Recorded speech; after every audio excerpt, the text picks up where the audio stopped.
평강이 우리 모두에게 임하기를 예수님의 이름으로 간절히 축원합니다. 오늘 말씀은 디모데전서 2장 5절에서 15절 말씀을 근거로 자아를 깨뜨리고 기도하라 라는 제목으로 하나님 말씀 증거하겠습니다. 진리 안에 거하라 디모데 전후서 강해의 7번째 시간입니다.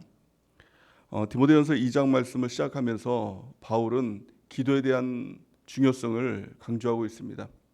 지금은 이제 마지막 때이죠. 누가 보더라도 이 마지막 때입니다. 네, 성경은 마지막 때 꼭 해야 될 일에 대해서 한 가지로 말씀을 하는데요. 이 베드로전서 4장 7절에 보면 만물의 마지막이 가까웠으니 그러므로 너희는 정신을 차리고 근신하여 기도하라라고 이렇게 말씀을 합니다.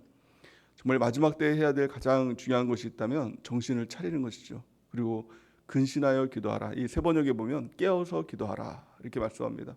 악한 마귀는 어떻게 해서든지 기도하지 못하도록 방해를 합니다. 왜냐하면 기도하면 결국에는 이기거든요. 예수님이 이기고 결국에는 내가 이기거든요. 마귀를요. 그러니까 마귀는 이 기도라는 강력한 무기를 무력화하기 위해서 계속 바쁜 일을 주죠. 또 기도만 하려 그러면 자꾸 이제 딴 생각이 나오고 정신없는 일이 생기고 거기에 쫓아다니게 만드는 것이 마귀의 전략이라는 것입니다. 그럴 때 오직 기도를 1순위에 놓고 먼저 기도하고 또 기도를 가장 중요하게 여기고 항상 기도하는 우리 모두가 되는 은혜가 넘치기를 바랍니다. 오늘 디모데전서 2장 말씀을 통해서 수많은 악한 마귀의 도인들이 있을지라도 기도하면 이긴다라는 것을 말씀하고 있죠. 특별히 나를 위한 기도도 필요하지만 나뿐만이 아니라 다른 사람을 위한 기도, 그것이 중요하다고 이야기를 합니다. 디모데전서 2장 1절 말씀을 우리 같이 한번 읽어보겠습니다. 시작. 그러므로 내가 첫째로 권하노니 모든 사람을 위하여 간구와 기도와 도구와 감사를 하되. 아멘. 이 첫째로 권한다는 말에 이 전에도 이제 말씀을 드렸는데 첫째로 권하노니, 둘째로 권하노니, 셋째로 권하노니 이 순서가 아니라고 했습니다. 첫째로 권한다는 것은 가장 중요한 이야기를 한다.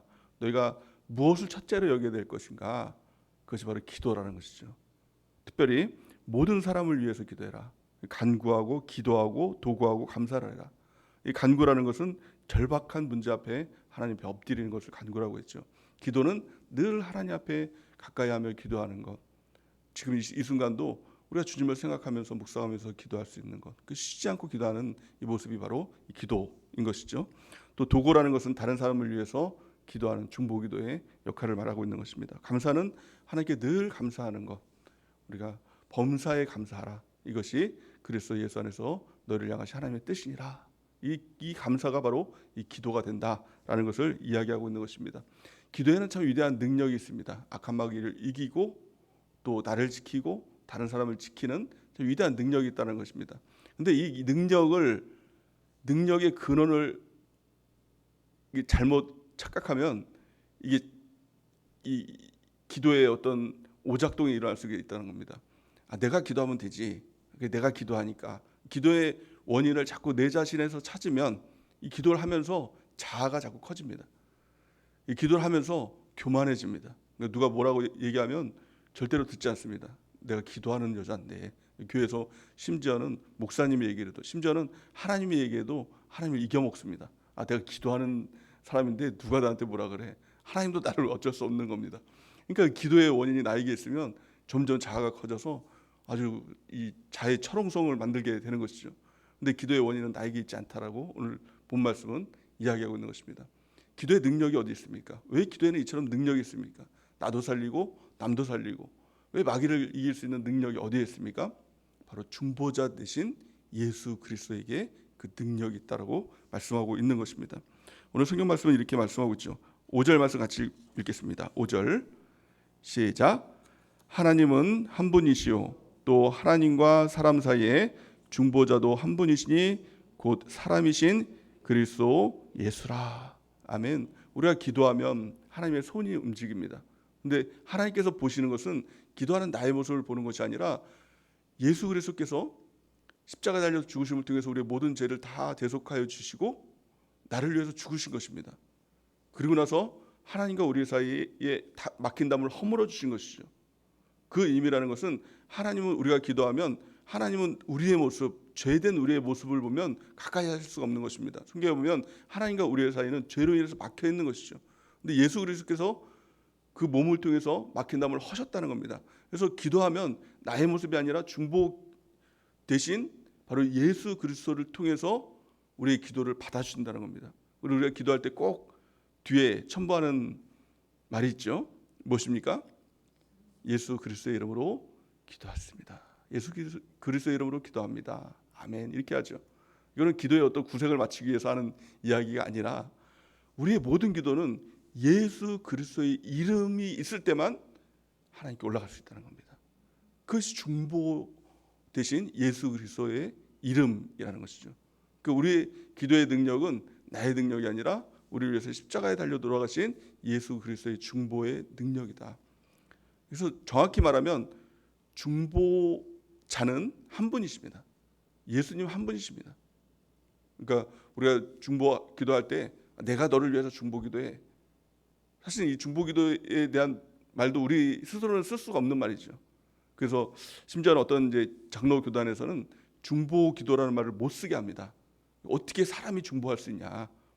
예수님만 중보자가 될 수 있는데 어떻게 너가 중보자가 될 수 있냐? 사람이 죄인이 어떻게 죄인을 위해서 중보자가 될 수 있냐? 그래서 중보 기도라는 말을 절대 못 쓰게 하는 금지어인 어떤 교단도 있지요. 그렇다면 우리가 중보 기도라는 말을 못 쓸까요? 중보 기도를 하면 안 될까요? 그렇지 않습니다. 중보자 되신 예수님께서 그 중보자의 사명을 우리에게 맡겨주셨다라고 오늘 사도 바울은 우리에게 이야기를 하고 있는 것이죠. 6절 말씀 보니까 이렇게 말씀합니다. 그가 모든 사람을 위하여 자기를 대속물로 주셨으니 기약이 이르러 주신 증거니라. 예수님이 우리의 대속물로 주셔서 중보자가 되어주신다라는 것을 이야기를 하면서 7절 말씀을 같이 한번 읽어보겠습니다. 시작. 이를 위하여 내가 전파하는 자와 사도로 세움을 입은 것은 참말이요 거짓말이 아니니 믿음과 진리 안에서 내가 이방인의 스승이 되었노라. 아멘. 이 중보의 사명을 나에게 맡겨주셔서 내가 사도로 세움을 받고 전파하는 자로 세움을 받고 중보기도하는 자로 하나님께 나를 세우셨다라고 이야기를 하고 있는 것이죠. 그러니까 중보기도는 나의 사명입니다. 예수님께서 예수 그리스도께서 오직 중보자가 되어주시는데 나를 통해서 그 사명을 맡겨주신 것이죠. 그러니까 그것은 사명입니다. 다른 사람을 위해서 기도하는 것은 예수님의 일을 내가 맡은 자다라는 그 사명감을 가지고 다른 사람을 위해서 중보기도해야 되는 것입니다. 또한 두 번째로 오늘 본 말씀에서 이야기하는 것은 그렇다면 하나님께서 우리의 기도를 들어주실 때 무엇을 보아주시냐? 첫째로는 예수 그리스도를 통해서 우리의 모습을 보아주시고 또 두 번째는 기도자의 어떤 기도의 내용보다 중요한 것은 기도자의 태도와 기도자의 모습을 통해서 우리 주님께서 우리의 기도를 보아주신다, 들어주신다라고 말씀하고 있는 것입니다. 중요한 것은요, 기도는 내 마음대로 하는 것이 아닙니다. 내 마음대로 하면 하나님께서 다 들어주시지, 절대로 이런 마음을 가지면 안 된다는 것입니다. 초대교회 기도의 능력의 핵심은 사도의 가르침을 따라 기도했다라는 것이죠. 무슨 말일까요? 우리가 주일날 말씀을 통해서 우리의 자라남을 방해하는 두 가지가 있다고 그랬죠. 첫 번째는 나. 자라는 것은 나예요. 결국에는 나. 뭐 다른 어떤 못된 그런 게 아니라 내 자신이 그냥 자예요. 내가 날마다 죽어야 되죠. 자기를 부인해야 되죠. 그래야 예수님을 따라갈 수 있는 것이죠. 두 번째는 무지라는 것입니다. 근데 이 두 가지를 깨뜨릴 수 있는 가장 강력한 키가 뭐냐? 그것이 바로 순종이에요. 그 자를 깨뜨릴 수 있는 가장 강력한 무기가 뭐냐? 내가 틀렸습니다. 이 고백만 있으면 자는 깨집니다. 제가 이 부목사로서 사역을 하면서도요, 참 이 자아를 깨뜨리지 못해서 이 자아가 길길이 날렸던 적이 있습니다. 정말 목사님도 이겨먹고 정말 하나님도 이겨먹을 만큼의 자아로 똘똘 뭉쳐가지고 저 이렇게 속된 말로 목사님 앞에 막 이렇게 개겼어요. 막 목사님이 틀리다라고 이렇게 하면서 막 그랬던 적이 있어요. 저 겁도 없죠. 무섭죠. 이 잘하는 놈이. 그랬더니 목사님이 딱 한 말씀을 해주시더라고요. 우리가 뭐가 그렇게 많냐? 우리는 다 틀린 거 아니냐? 이렇게 이야기를 해주시더라고요. 근데 그 말씀을 듣는데 뒤통수를 그냥 탁 맞는 것 같았어요. 내가 그렇게 뭐가 맞다고 이렇게 길길이 날뛰고 있나? 이 자아가. 그래서 우리 목사님께서 딱 한 말씀 하셨더라고요. 나는 다 틀렸어. 주님이 옳지. 난 다 틀렸어. 교회가 옳지. 나는 다 틀렸어. 말씀이 옳지. 나는 다 틀렸어. 영적 리더가 옳지. 근데 그거를요, 그 말씀을 듣는데 이게 정말 답인 거예요. 그래서 정말 주문처럼 외웠던 것 같아요. 그리고 설교할 때도 맨날 제가 그 얘기만 했던 것 같아요. 여러분들 들어보셨던 분은 알겠지만 맨날 그 얘기만 했잖아요. 나는 틀렸습니다. 주님이 옳습니다. 나는 틀렸습니다. 교회가 옳습니다. 나는 틀렸습니다. 말씀이 옳습니다. 나는 틀렸습니다. 영적 리더 담임 목사님이 옳습니다. 근데 이 고백만 있으면요, 잘은 다 깨져버려요. 이 잘하는 놈이 왜 존재하고 막 자꾸 생겨납니까? 내가 옳다, 내가 맞다, 그리고 내가 좀 선한 것이 있지, 이런 생각들이 올라오면 자아가 자꾸 올라와요. 이게 점점 커지면 자아가 점점 커져요. 그래서 걷잡을 수 없게 되는 거예요. 깨뜨릴 수 있는 유일한 강력한 무기, 내가 틀렸습니다. 그런 의미에서 이 초대교회의 자아를 깨뜨리는 가장 강력한 무기가 뭐냐? 사도의 가르침을 따라. 나는 틀렸어요. 사도가 옳아요. 주님이 옳아요. 교회가 옳아요. 말씀이 옳아요. 이 고백인 것입니다. 나는 틀렸습니다. 나에게 선한 것이 없어요. 성경은요, 사람에게 선한 것이 없어요. 다 악한 것이라는 겁니다. 조금은 그래도 이건 조금 내가 좀 선한 게 있지, 아니에요. 틀렸어요. 나는요 정말 쓰레기 같은 존재다. 여러분들은 아닙니까? 저만 그럴까요? 이 바울도 그렇잖아요. 근데 모든 게 다 분투와 같다. 나는 이 죄인 중에 괴수다. 뭐예요? 내가 이 선한 것이 없다는 거예요. 그것이 바울의 초창기 때의 고백이 아니었어요. 사역 말기 때 고백이 나는 죄인 중에 괴수로다. 나는 다 틀렸다. 오직 주님만이 옳다. 이 고백이 있었다는 겁니다. 오늘 말씀해 보니까 이 초대교인들도 이렇게 얘기하고 있죠. 사도행전 2장 42절 우리 같이 한번 읽어보겠습니다. 시작. 그들이 사도의 가르침을 받아 서로 교제하고 떡을 떼며 오로지 기도하기를 힘쓰니라. 아멘. 사도의 가르침을 받아 교제도 하고 또 떡을 떼고 또 기도에 힘쓰기도 했다는 겁니다. 특별히 오늘 말씀을 통해서 이 기도에 대해서 가르쳐 주는데요, 그 기도자의 모습이 어떠해야 되는가, 이 두 가지로 가르쳐 줍니다. 첫 번째는 남자의 모습, 두 번째는 여성의 모습. 이 당시 때는 남성 여성이 구별되는 시대였죠. 남성의 특성이 정확히 나타나고 또 여성의 특성이 정확히 나타나는 시대가 바로 이 시대였습니다. 근데 지금은 보면 남성성, 여성성 그런 것들이 이제 거의 없어졌죠. 그러니까 우리 모두에게 주시는 말씀이다라고 이렇게 받을 수도 있다라고 생각을 합니다. 8절 말씀 보니까 특별히 남자들에 대해서 이렇게 얘기를 합니다. 그러므로 각처에서 남자들이 분노와 다툼이 없이 거룩한 손을 들어 기도하기를 원하노라. 아멘. 이 당시에 가장 큰 특징, 남성성의 특징은 뭐냐면 분노와 다툼. 그러니까 이게 어떤 남성의 특징이라는 것입니다. 어떤 문제가 있으면 싸우고 분노해서 그것을 이제 해결하는 이런 특성을 갖고 있죠. 지금도 마찬가지죠. 근데 지금은 남성보다 이제 여성이 더 남성성이 더 커져가지고 여성이 더 이렇게 싸움 잘하죠.